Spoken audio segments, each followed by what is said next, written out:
feel like on YouTube lately there's been so many videos that are just like trying to do the most in the shortest amount of time. I wanted to just sit down and make one skirt. Is that cool? Can we still do that? I hope so. I really want to make, like, I have this idea in mind for a matching set. I love a matching set. I love it probably more than I love like a full dress. I would rather have a skirt and a top that looks like a dress when it's worn together. So what I wanted to do, because it's officially autumn now and definitely getting chillier, I have a drawer here full of my favorite fabric, which is this wool that I got from Pendleton, the Wool and Mills store in Portland, Oregon. And it's got the most interesting colors in it. And they're a bit more of a cool tone palette, and I know a lot of people love to do like the warm rusty reds, browns, and whatnot for this time of year, which I also totally love, but I just think there's something quite interesting with cooler tones for cooler weather. And I have this really unique plaid with blues and greens and purples in it, and I want to make a skirt and a top out of it. Basically, it needs to be as long as possible.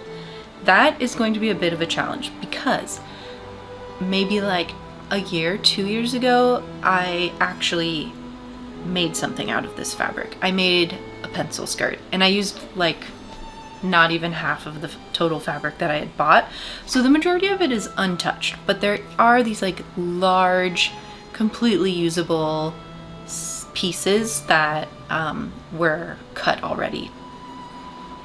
Make it on my mannequin, and I'm going to design kind of like a pleated skirt. I think I'm gonna do a pleated skirt in like a kind of old school, like schoolgirl kind of way, but I want it to be really long. So I think that is what will hide some of those seams that maybe don't work out exactly where I need them to if I did a skirt in a different way. So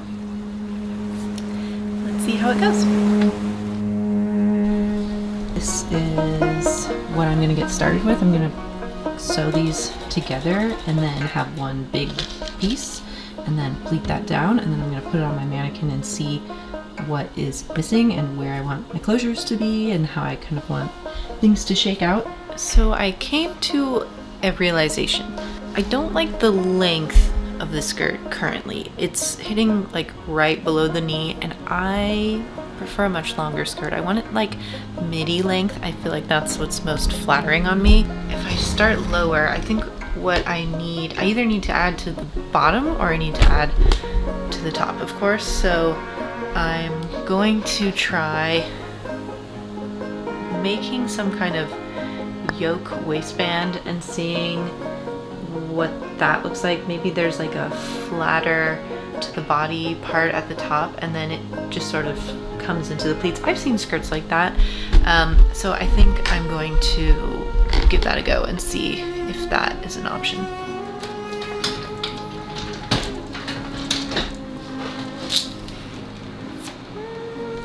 To make my yoke waistband, I am going to just create the pattern pieces directly on my mannequin.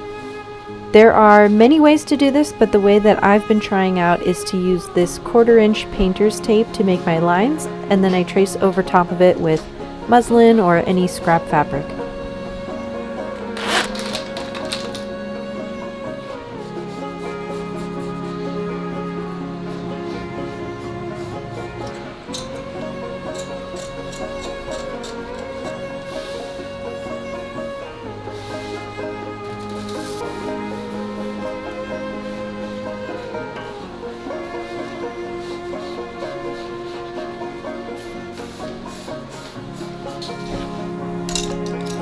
Once I have my pieces traced on muslin or whatever scrap fabric, I bring it over to my table and transfer the lines onto paper. Sometimes that's just laying transparent paper over the top, or in this case, I'm using a tracing wheel. Then I go over my lines with my ruler and a curved ruler for more precision, and I also use this time to make sure that my pattern pieces are all the same height.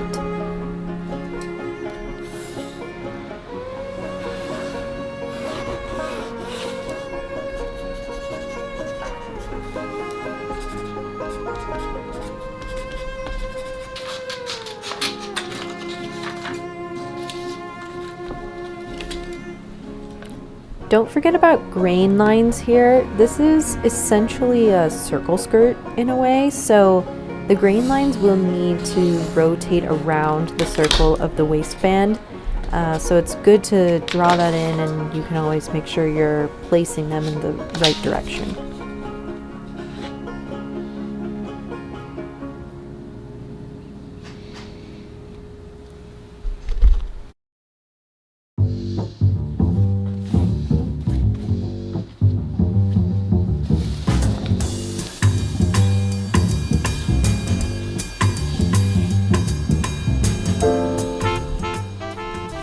Now I'm going to use those pattern pieces to make a mock-up of the waistband part only.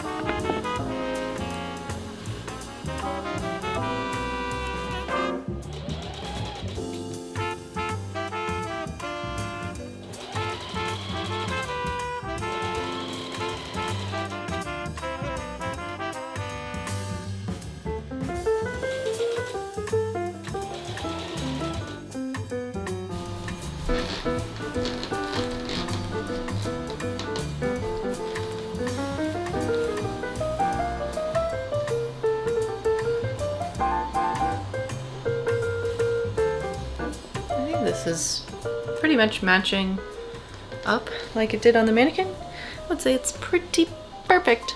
I'm going to add a little to the end of the back so that it can accommodate a zipper.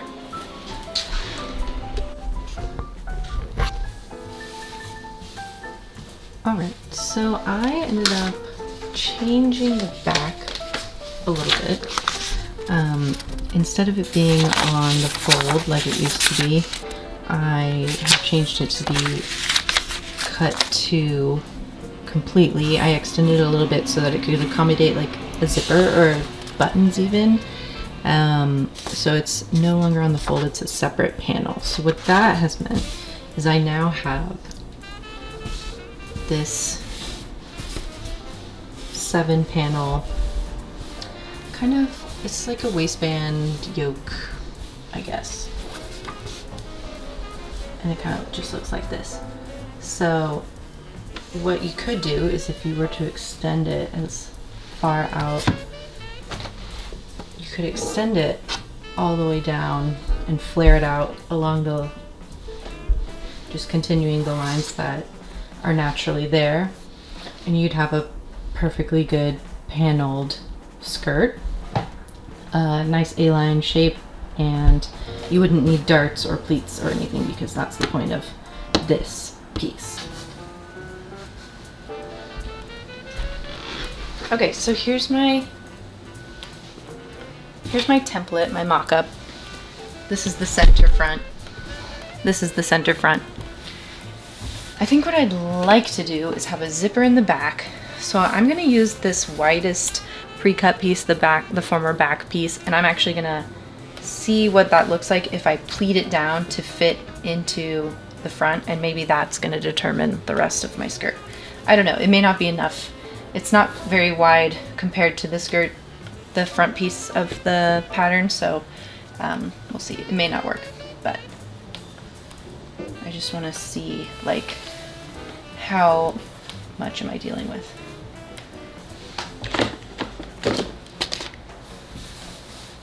So how I'm going to get started doing that is I'm actually going to pin the edge with like a little extra for some seam allowance to this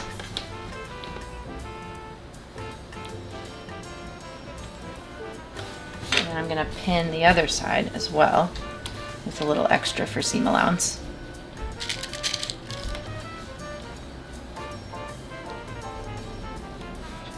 And now I'm going to try finding out what the right size pleat is and ratio to get this. And it may look sloppy at first, but I'm just gonna do it a bunch and move pins around, and I'm sure there's like some easier way to figure this out with math or whatever, but I'm not gonna do that.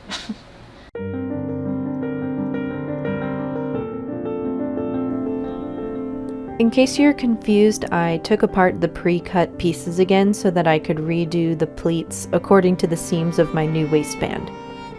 I'm also keeping the folds quite shallow here so I can use the most of my fabric.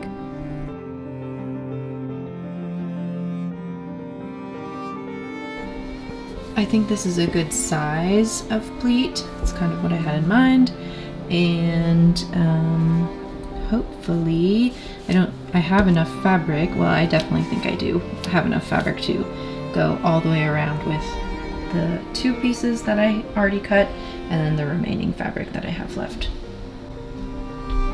Okay, so I have gone ahead. I actually sewed the 2 pieces onto either side of the middle piece, so now it's like one big square, and you can hardly tell, or one big rectangle really. You can hardly tell because I made it so that the seams would be included in the pleating, so it's kind of like a cheat. You can't tell that these were pieced together, and it works out well too with my foundation of my skirt, my little pattern that I made. It's like right at the edge with like a little seam allowance, you know. So once the next piece gets seamed on, it should hopefully line up close enough. If it's not exact, I don't really care. But I'm gonna see what this looks like on a mannequin.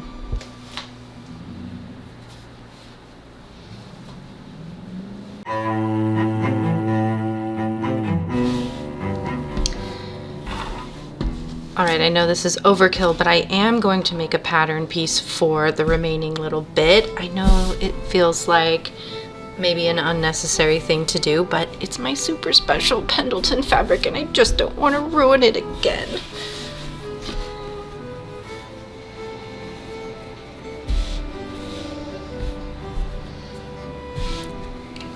So I'm just taking this muslin scrap piece that I used for some other skirt some other time, and I am just going to get the approximate size of these pleats. I know the length is probably wrong, but that's okay. I just need to know like the width of fabric that I'm going to cut.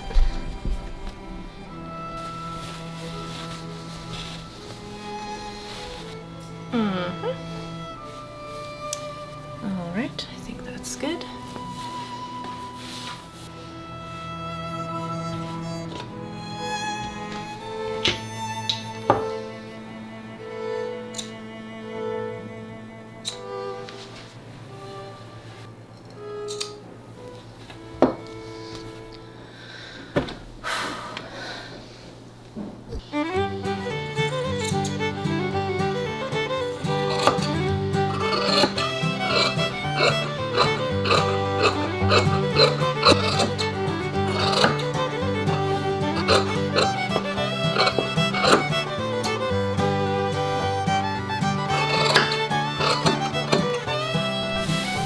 I know you've seen me pleat this fabric like a bazillion times, but I'm just trying to get these new panels pleated down and attached to the original panel, and then seeing how that looks when it goes around my yoke.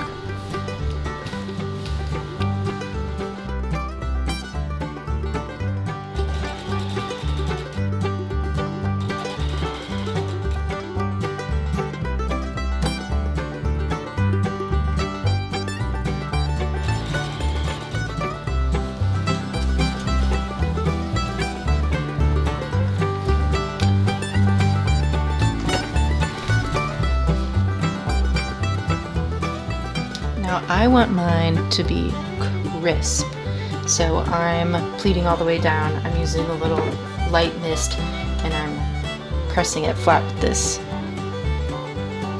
clamp. But you don't have to do that. If you want it to be a little rounder, you can just press it halfway.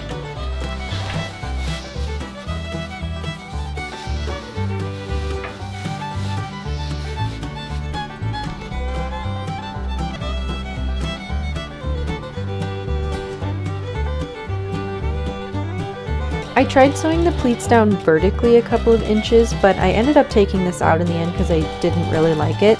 But I have seen many other pleated skirts do this, so if you want to give it a try, I'm just trying to sew as close to the folded edge as I possibly can with a matching thread.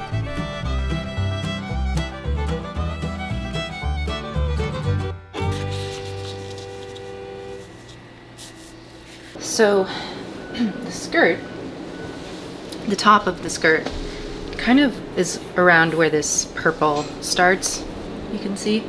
So I think what I mostly care about is like the front piece, which will be on the fold, kind of matching up with how the skirt starts. And I think from there I care a little bit about the side piece, like the side front piece. So if this is my front, and I've got a little seam allowance there, and then here's my side front piece next to it, and these kind of like follow the right how the plaid works. I care less about like the back and the side back, so maybe these just get put like kind of wherever I can, and then I have this whole extra part because these need to be cut in two anyway, or there needs to be two of these three so I can fold the fabric and have that work out here. But I think it'll be okay if like the back and the side back are just kind of random wherever I could find space, and then maybe that's the compromise, 2 and 2.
Now to find a lining. I have this plum quilting cotton that I think would be perfect for the waistband lining. I'm not going to add any lining to the actual skirt though. I'm just pinning and sewing them right sides together.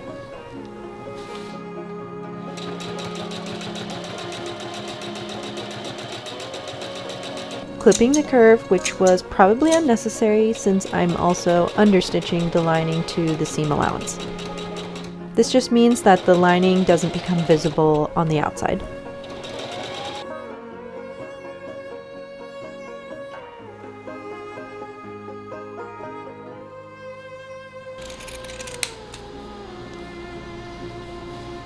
To finish the seams, I'm actually just pinking them because this wool doesn't really fray.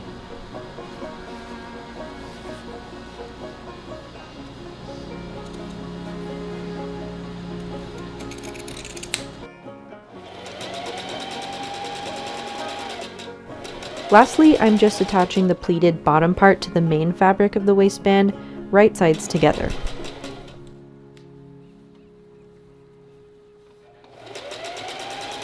Okay, I have an invisible zipper. I have a skirt with a lining that only goes halfway down, a yoke lining, I guess. Ultimately, it's gonna be like this, right? But I need these ends to be facing inward, and I want the zipper in there. So we're gonna go back outside. Okay, so we've got our right sides facing, and it's a little awkward up here because I understitched, but just do what you can. I'm gonna have them lined up. I'm going to put, now this is the part that gets confusing. This side, the side of this zipper that once flipped out will be correct. It's going to go in here, and the teeth are facing inwards, okay? Teeth are gonna face towards the rest of the skirt. So I'm just going to do it like this, and I'm gonna fold that back down, and then I'm actually gonna pin it. I'm gonna pin it even further, like including the part that doesn't have any lining, actually.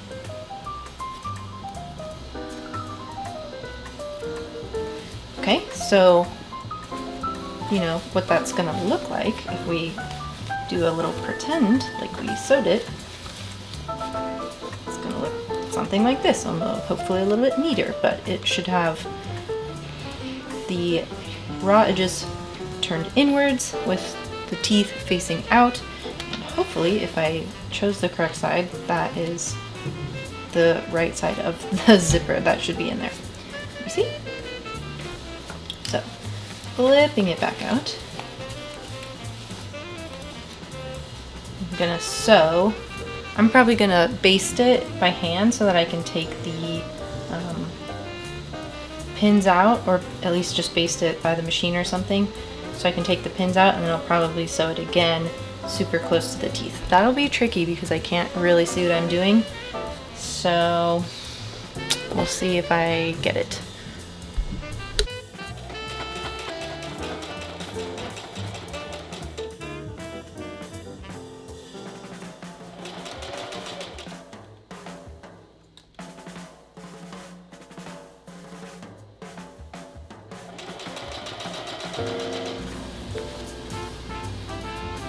So, I'm trying to think of my best option. I have an invisible zipper foot, but I just don't think it's gonna work in this case where I can't like really see what I'm doing or get it like on, like there's cloth in the way, so maybe I'll try my regular zipper foot, and then at least maybe that'll get me sort of close.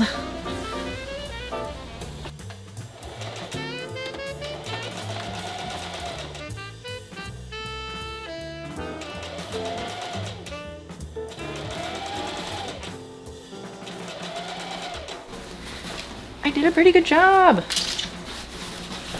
It's still not perfect.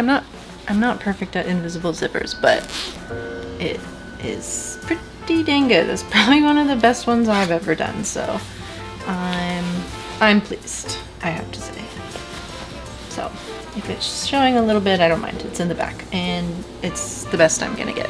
So I'm just gonna finish by closing this bottom one and then hemming it. Woo!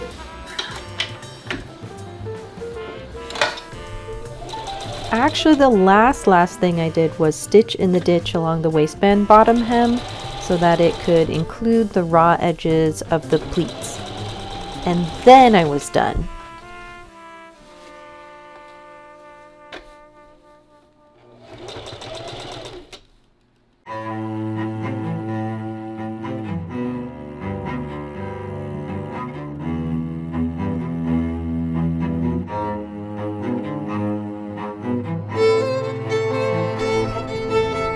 Thank you so much for making it this far in the video. I hope you liked it.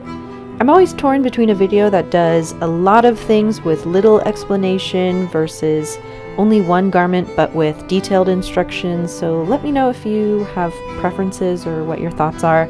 I like to do a little of both, so hopefully that's what you like too. As for the skirt, I think it turned out great. I love the moody tones, and I can't wait to make the top in the next video. Thanks! See you then!